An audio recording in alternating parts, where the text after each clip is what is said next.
Police are reporting that the 12-year-old boy accused of killing his playmate during an incident last Friday in Bridgetown has been charged with murder.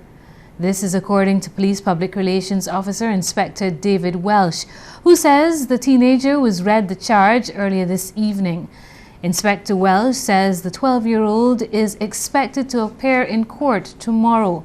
Just yesterday, the youth, accompanied by a number of attorneys at law, turned up at police headquarters after Friday's incident.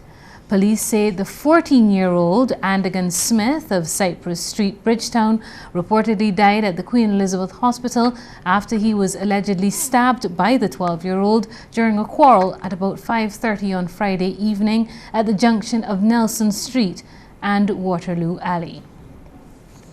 In other news, there are more 85-year-old Barbadians in 2013 than there were 20 years ago. This was revealed by Minister of Social Care, Community Empowerment and Constituency Development, Steve Blackett, earlier today.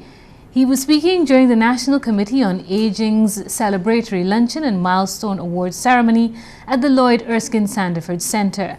Just over 47 centenarians and some 14 90-year-olds received awards from Governor-General Sir Elliot Belgrave.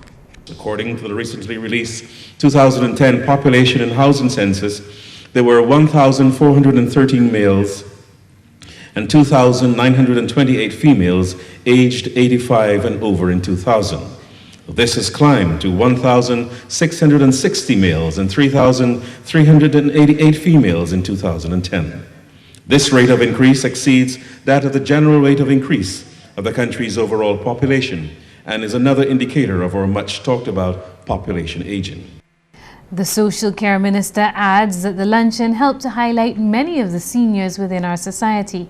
He added that the honorees have witnessed several historic events which younger Barbadians can only read about. You have been able to live through times that most of us have only read about. As young children, some of you would have lived through the turbulence of the First World War in 1914. You would have lived through the Great Depression of the 1930s, which caused mass unemployment and strikes, and saw a drastic fall in the standard of living in what was largely a plantation economy. Well, renewed efforts are underway to improve standards for local agricultural products. Word of this from the Chief Environmental Health Officer, Tyrone Applewaite. According to him, the Ministry of Health is working with the National Agriculture, Health and Food Safety Agency so as to ensure that food products produced locally are of the highest quality and standard. He gave the details while addressing a seminar hosted by the Barbados Egg and Poultry Producers Association. The seminar consisted of information on rodent control. Mr. Applewaite says his department continues to be flooded with complaints in this regard.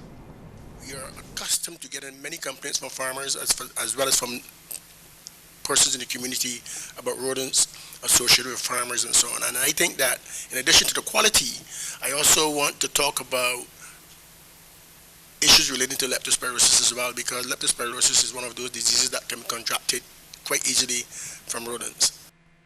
5, 4, 3, 2, 1.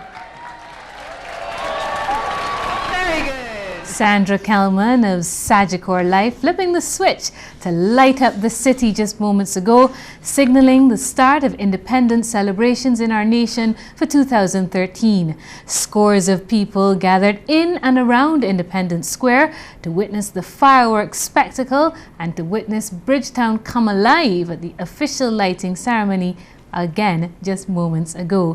They also saw performances from the Barbados Landship and other cultural presentations.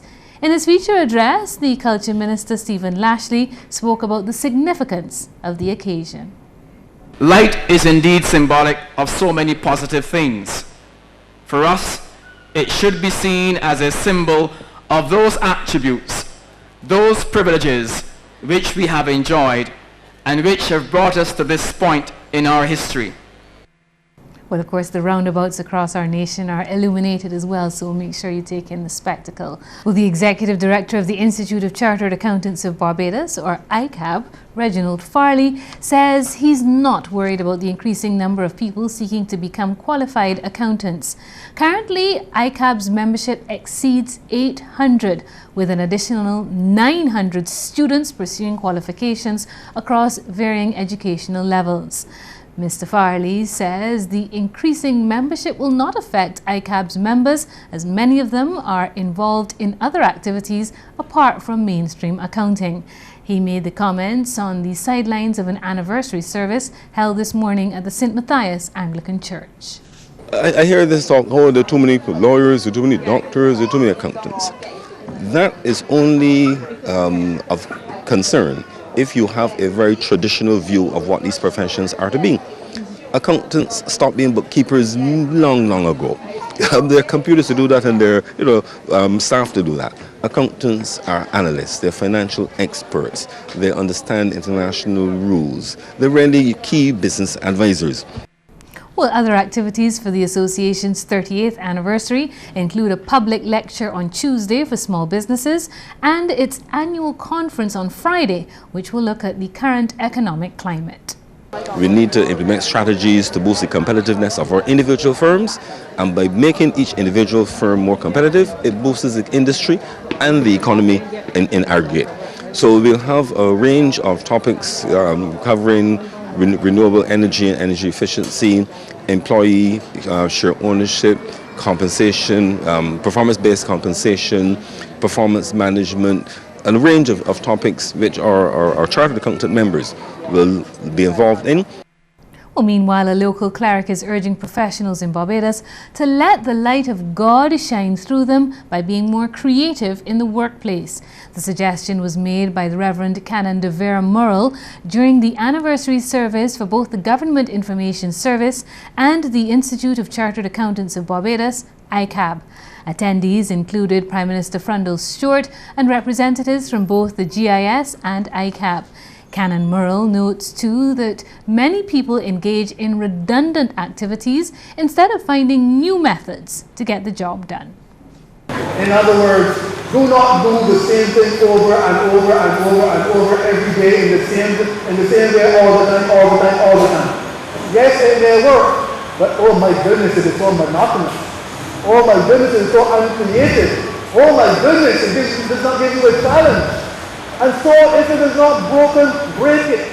Try something different. Let the light of God shine through you in creative ways, in new ways. Canon de Vera Murrell there. There is concern that the rights of establishing businesses in the Caribbean is an area that needs the urgent attention of regional governments. Barbados's ambassador to CARICOM, Robert Bobby Morris, says many large European and North American businesses continue to set up institutions in the region with greater ease than the regional entities themselves. Ambassador Morris says as a result, many Caribbean business people are not interested in expanding their enterprises. He says this attitude is reflected even in CARICOM. The ambassador made the comment during a recent Rotary Services Awards dinner at the Radisson Aquatica. I'm looking forward to the day, quite frankly, when I see a willingness in Caribbean people to establish rights of establishment. And I can see people wanting to put businesses across the Caribbean. I do not know if there is that intention now, quite frankly. I don't know if there are businessmen in Jamaica, Barbados, Trinidad, waiting for all of the paperwork, and then they will move. And one of the reasons that gives me some cause for concern is that when I go to CARICOM, I see it merely as a status kind of institution. It's about governance. Well, Ambassador Morris adds that regional entities need to be sensitized about creating the optimal environment for their businesses to operate. Business is about markets. It's about capital movement. It's about people's entrepreneurship and so on. And you can't keep them in a single domain. If Barbadians would be satisfied as owning businesses in Barbados only, we would wither away and die. The reality is that you have to grow your institutions. You have to be able to give your people the opportunity to use their talents. And the wider the ocean, you test yourself better as a swimmer.